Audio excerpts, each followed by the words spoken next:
Bonjour à toi, cher spectateur. Benedetta de Paul Verhoeven. Ça faisait beaucoup trop longtemps que j'attendais ce film. Déjà, il a été teasé de la meilleure manière possible, c'est-à-dire juste avec un poster, celui que vous avez vu sur la vignette, et un pitch. Et surtout la présence de Virginie Fira et de Paul Verhoeven, ce qui était un mélange assez surréaliste, mais c'était déjà le cas avec le précédent film de Paul Verhoeven, elle, avec Isabelle Huppert et Paul Verhoeven. Enfin, il est dans une exploration particulière, là, en ce moment, le cinéaste, et personnellement, j'aime beaucoup cette exploration parce que ça peut donner des projets particulièrement passionnants, et j'avoue que Benedetta semblait complètement être ça. Le résumé pour faire simple, dans un petit village de Toscane, Pescia, dans un couvent, la jeune Benedetta, recueillie dès l'enfance pour devenir épouse de Jésus, se voue corps et âme à lui. L'arrivée de la jeune Bartolomea, cherchant à échapper à son père violent, va bouleverser ses propres convictions. C'est un film impressionnant que nous offre Paul Verhoeven ici, dans le sens où il réussit à pousser ces thématiques dans un retranchement où honnêtement, on est complètement pris au trip par ce qui se passe à l'écran. Et pas uniquement parce que le sujet est fort ou que il maîtrise ses personnages ou qu'il réussit à les emmener dans la meilleure direction ou que le contexte rappelle beaucoup la chair et le sang.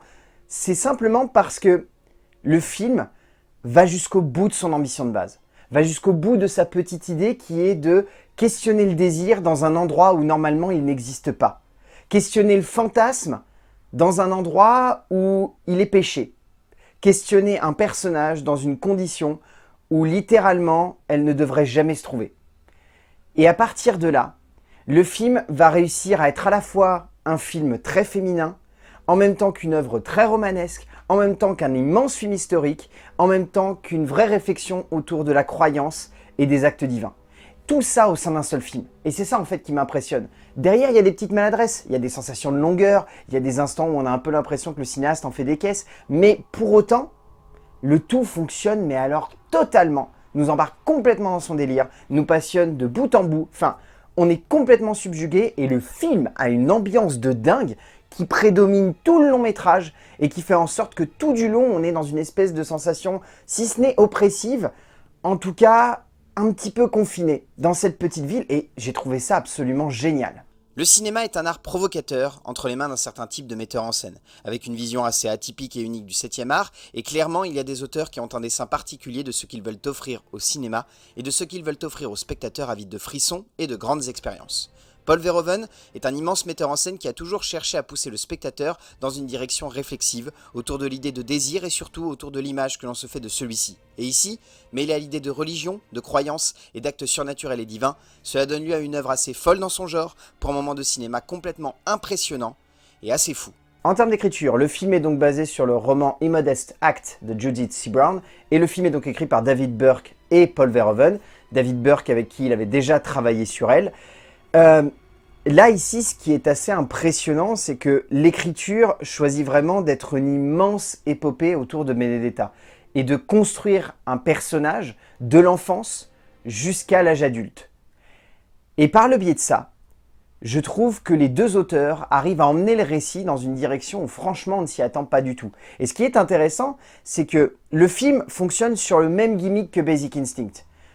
Un peu ses autres films, mais j'ai trouvé beaucoup de similitudes avec Basic Instinct, notamment dans la construction du personnage de Benedetta. Benedetta n'est pas forcément un personnage pour qui on a de la sympathie, ou pour qui on a de l'amour. C'est quelqu'un qui nous fascine, c'est quelqu'un qui nous interroge, qui est là dans une certaine condition, et qui semble fascinante parce que elle dit voir Jésus. Et nous, en tant que spectateurs, on en parlera, mais le travail de la mise en scène pousse à aller également dans cette optique-là. Et à partir de là, on a le même jeu de manipulation qu'il y a dans Basic Instinct. C'est-à-dire qu'on a le même type de fascination autour du personnage que du personnage de Sharon Stone dans Basic Instinct. Dans le sens où c'est un personnage qui attire forcément vers elle des choses parce que soit son physique, soit sa place, soit sa carrure va inciter à s'imaginer des choses. Et donc du coup, nous en tant que spectateurs, on est là pour dire « Alors attends, c'est donc moi qui dois choisir de croire si cette femme est donc une apôtre, potentiellement, ou juste une folle dingue. » Et cette idée-là guide toute l'écriture des deux auteurs et permet du coup d'avoir des réflexions autour du fantasme, du désir, de l'amour, de la passion.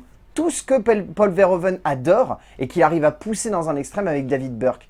C'était déjà le cas avec elle, il y avait déjà ce questionnement profondément dur qui consistait à dire est-ce que le désir est quelque chose que l'on souhaite ou quelque chose qui est de l'ordre de l'instantané. Et là ici c'est plus est-ce que le désir doit forcément venir du péché ou est-ce que c'est plus parce que dans notre tête c'est quelque chose qui nous semble être une continuité logique de ce que l'on pense être déjà un acte consumé. Et c'est ça que je trouve assez fantastique dans l'écriture. Burke et Verhoeven développent une écriture basée avant tout sur l'idée de manipulation. Manipulation par les actes, manipulation par les paroles, manipulation par le désir et par cette femme. Objet de convoitise et de passion qui devient le centre d'un script rare qui développe surtout l'idée de croyance et des actes divins comme principal objet de convoitise. Constamment proches des mêmes thématiques de leur précédente collaboration, les deux auteurs cherchent ainsi, en premier lieu, à poser le spectateur comme le témoin des actes de cette femme sans savoir si, comme l'évoque un personnage, c'est une apôtre ou simplement une folle. Et c'est dans cette idée, dans cette optique, que le scénario gagne en puissance et en justesse de composition au fur et à mesure qu'il avance. En termes de mise en scène, je ne vais pas vous faire l'affront de vous dire que Paul Verhoeven est un immense cinéaste. Ici, encore une fois, il le prouve. Le film est très dur, violent, noir.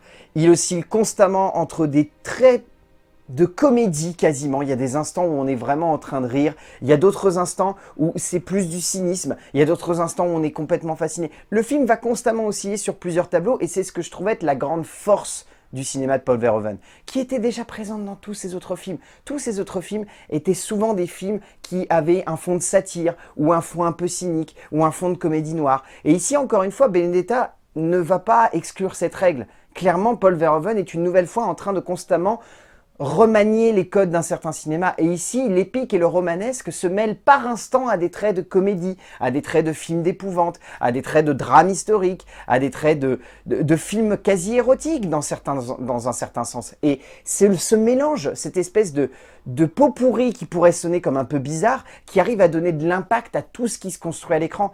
Derrière, bien sûr, on pourra avoir un peu la sensation que par instant, c'est un peu plan-plan, ou qu'au contraire, il y a ce côté trop manichéen dans certains décors. Mais je trouve que dans sa direction artistique, dans sa manière de gérer le montage, dans sa manière de construire l'ambiance, Paul Verhoeven arrive à construire un cadre dans lequel on ressent quelque chose. Et pas uniquement une certaine forme d'attirance pour le personnage de Benedetta ou pour ce qui se passe autour d'elle, simplement parce que la ville de Pescia est très très bien utilisée et surtout il y a ce côté forteresse complètement confinée qui, au travers du regard de cette femme, va potentiellement réussir soit à échapper à la peste, soit au contraire à sombrer dans le chaos. Et toute cette construction, c'est ce qui emmène la direction artistique qu'offre Paul Verhoeven à ce film. Aussi charnel que passionnel, aussi violent que cruel, aussi intense que doux par instant, le travail de Paul Verhoeven ici est une nouvelle fois accrocheur et surtout d'une rare intensité, parvenant non seulement à poser son œuvre comme un morceau de cinéma rare, mais également à en faire un grand moment de cinéma épique et romanesque. Constamment dans la vision érotique et religieuse de la femme divine, oscillant avec un vrai brio entre une forme de beauté graphique et une violence cathartique, le metteur en scène donne tout ce qu'il a pour ce projet important, offrant par là même un moment de cinéma qui dérange, qui oscille même par instant avec quelques traits de comédie, gagnant ainsi en impact et en justesse. En termes de casting, je trouve que Daphné Patakia est pas toujours très juste. Elle a tendance à un peu en faire des caisses. C'est vraiment l'un des gros défauts du film pour moi. Je trouve que dans le rôle de Bartolomea, elle n'arrive pas à porter trop le personnage et par instant ça peut faire sortir du film. Olivier Rabourdin est fantastique, de toute façon j'adore cet acteur mais ici il est juste impressionnant. Lambert Wilson est charismatique comme c'est pas permis et je le trouve fou dans le rôle qu'il a. Charlotte Rampling est magnifique. Et quand je dis magnifique, je pèse mes mots, elle est impériale tout du long du film et elle emporte un personnage qui est extrêmement fascinant et presque le personnage auquel le spectateur va le plus s'identifier de tout le film. Elle l'emporte à merveille tout du long du film, je la trouve fantastique. Mais bien évidemment, vous vous en doutez, il y en a une qui ressort du lot, qui ressort même très fortement et qui possiblement livre l'une des meilleures prestations de sa carrière à l'heure actuelle. Virginie Efira est tout simplement folle dans le rôle de Benedetta, l'actrice donnant tout ce qu'elle a pour ce personnage, parvenant à lui donner une forme charismatique et envoûtante pour une interprétation qui pourrait facilement lui offrir un prix à Cannes. Au bout du compte, Benedetta est un film extrêmement fort, un film que j'ai trouvé fascinant de bout en bout, un film qui m'a totalement embarqué, sur lequel on peut avoir une nouvelle fois quelques petites réserves, mais je pense que c'est dû au style de Paul Verhoeven qui a mué et a cherché à explorer de nouvelles choses en termes de scénographie et en termes de rythme d'écriture. Ça peut déranger, moi personnellement j'ai réussi à passer ça pour vraiment passer un moment fou, je trouve le film démentiel avec une ambiance de dingue. Et en plus, Virginie Fira, vraiment pour moi, fait 50% du boulot. Elle s'en sort à merveille dans le rôle de Benedetta et elle porte totalement le film. Donc ouais, si vous avez l'occasion de voir Benedetta de Paul Verhoeven, allez-y, je pense que vous ne le regretterez pas.